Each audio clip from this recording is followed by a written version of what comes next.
Red Bull's streak of 15 consecutive wins, 10 of which were Max Verstappen's, is finally over at the Singapore Grand Prix during a weekend where nothing went Red Bull's way. There is a pretty good reason for it, in the form of the new FIA regulation, which at first didn't seem to be anything special, but as it turns out, can stop a monster in the form of the RB19. So, could this be the spark that the other teams needed to finally catch up to Red Bull? Or is it just a blimp for the Austrian side and they'll be back soon?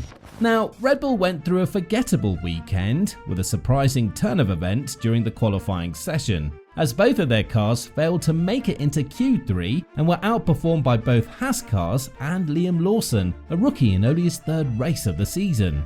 Despite the safety car not favouring Red Bull, it presented a significant challenge for Verstappen and Perez to make their way through the field.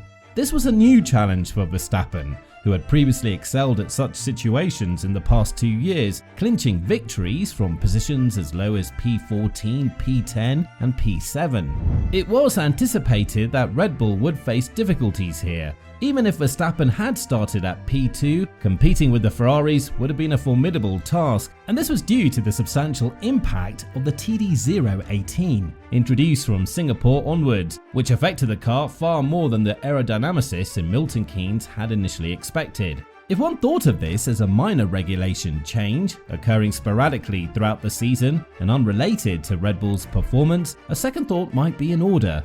This time, Red Bull might be compelled to take a step that could ultimately push the car out of its optimal performance range. Now, before delving into technical regulations, let's examine the root of Red Bull's struggles, which began with Max Verstappen's complaints about his rear-end drifting and feeling like he was driving on ice throughout the entire weekend.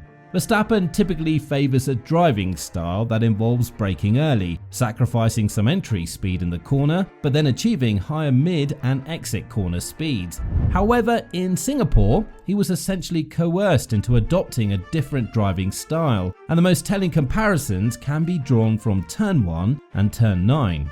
Additionally, the RB19 team had to make a significant adjustment that they hadn't encountered before, specifically in their gear shift strategy. The torque transfer during upshifts and downshifts was too abrupt, a concern that Verstappen consistently communicated over the radio. The decision to opt for a lower setup strategy was primarily aimed at preventing RPM drops in slow corners, which would have addressed the issues Verstappen had been experiencing during practices and qualifying sessions. However, this particular gear shift strategy came with a drawback. It led to rear-end instability. As a result, the RB19 was frequently experiencing a drifting sensation all around the track, prompting Verstappen to liken his driving experience to being on ice. But what exactly are these new directives? Well, the first one, referred to as TD18, introduced stricter regulations regarding flexible wings and particularly targeted tactics used by teams to conceal movable mechanisms and clever designs centered around the nose. The second directive, which had received less attention, was a revised version of TD39 that was initially implemented at the 2022 Canadian Grand Prix to address the issue of porpoising. The updated wording of this directive prohibited techniques that teams might have employed to exploit the flexibility allowances in the floor around the skid block holes, and there were suspicions that certain teams were using this method to bring their plank and floor much closer to the ground at high speeds without it appearing to wear down excessively.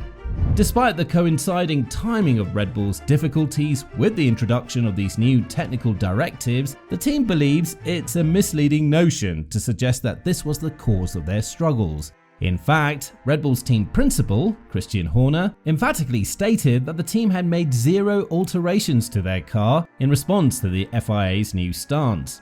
Asked to explain the details about what went wrong, Horner said, "It's all engineering stuff. There's no silver bullet in this business. I know all of you would love to blame the TD, but unfortunately we can't even blame that because it's not changed a single component on our car."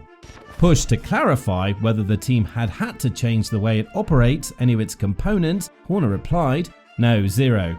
Rather than Red Bull's difficulties being linked to the TDs, Horner instead suggests the trigger for its struggles in qualifying was related to setup, with the team having gotten it badly wrong from the off in Friday practice. "We knew coming here would be expected to have closer competition," he said. "But I think it took us a bit by surprise just how far out we were on Friday. I think that we were just not in the right operating window for the car, particularly over a single lap. And when you're not there, then the tyres feel horrible. Everything just doesn't work."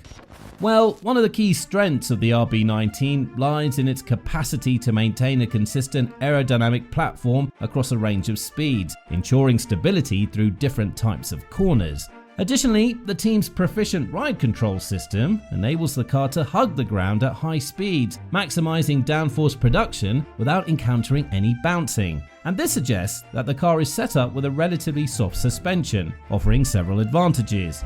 However, it does face challenges on tracks with uneven surfaces, and notably, during this year's Belgium Grand Prix, there was intrigue when it was revealed that Red Bull's drivers were easing off through Eau Rouge in the race to prevent the car from excessively bottoming out. We've become accustomed to witnessing Perez start poorly in qualifying, only to charge back towards the podium, while Verstappen typically dominates races from the front. However, there have been instances where Verstappen had to mount a comeback from challenging qualifying sessions. In Saudi Arabia, he commenced from 15th position but swiftly moved up to 2nd place behind Perez, and in Miami, despite starting 9th, Verstappen secured a comfortable victory. Singapore, however, presented a challenge that proved to be a bit too much. Christian Horner acknowledged that Red Bull's winning streak, which spanned 15 races, was bound to end at some point, and he emphasized that achieving such a feat in Formula 1 is nothing short of extraordinary. In this race, the team simply gave themselves too much ground to cover, and Red Bull's pre-race simulation had predicted a 7th place finish for Verstappen, and considering 2 cars ahead of him on the grid retired, George Russell's Mercedes and Esteban Ocon's Alpine, Verstappen's 5th place finish was in line with that prediction. The reigning champion exhibited greater competitiveness during the race compared to qualifying and came remarkably close to overtaking Charles Leclerc's Ferrari for 4th place. Nevertheless, the leading group remained just out of reach. Horner believes that the timing of the safety car period didn't favour Red Bull strategically, and he also feels that had Red Bull's planned tyre strategy, starting on hard tyres and then switching to mediums, played out as intended, Max would have been in contention. However, it remains uncertain if Verstappen could have made his way from 11th on the grid to 1st, especially with the ease he's demonstrated at other circuits. The teams immediately trailing Red Bull, Ferrari, Mercedes and McLaren have all recently improved their cars, and at a circuit like Singapore, where overtaking is notoriously difficult, even with the assistance of DRS, maintaining track position becomes crucial. Ultimately, Ferrari sees the opportunity to put an end to Red Bull's winning streak. For all the Red Bull fans, there's encouraging news, as the performance of the RB19 was expected here. But when they applied the exact same setup for Suzuka, a track that closely resembles Singapore in terms of narrowness and downforce requirements, the results were outstanding. It's also worth noting that Suzuka is considered a medium downforce track, which allows the RB19 to run lower than it did in Singapore.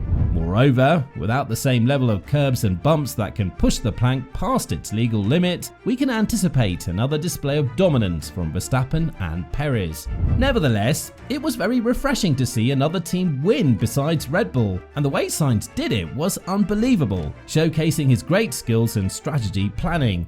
This all just goes to show that the RB19, while perhaps the most dominant car ever made, is still vulnerable and can be beaten, which Horner himself said as well, saying that these 15 wins in a row are a great achievement. This should now be used as a springboard by the other teams so they can catch up to Red Bull and compete next season.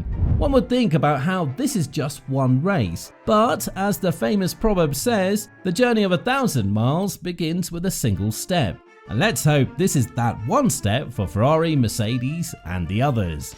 So what do you think? Could Red Bull have a bad weekend in Suzuka as well, or will they bounce back with a vengeance? Let us know in the comments down below, and we'll see you in the next one.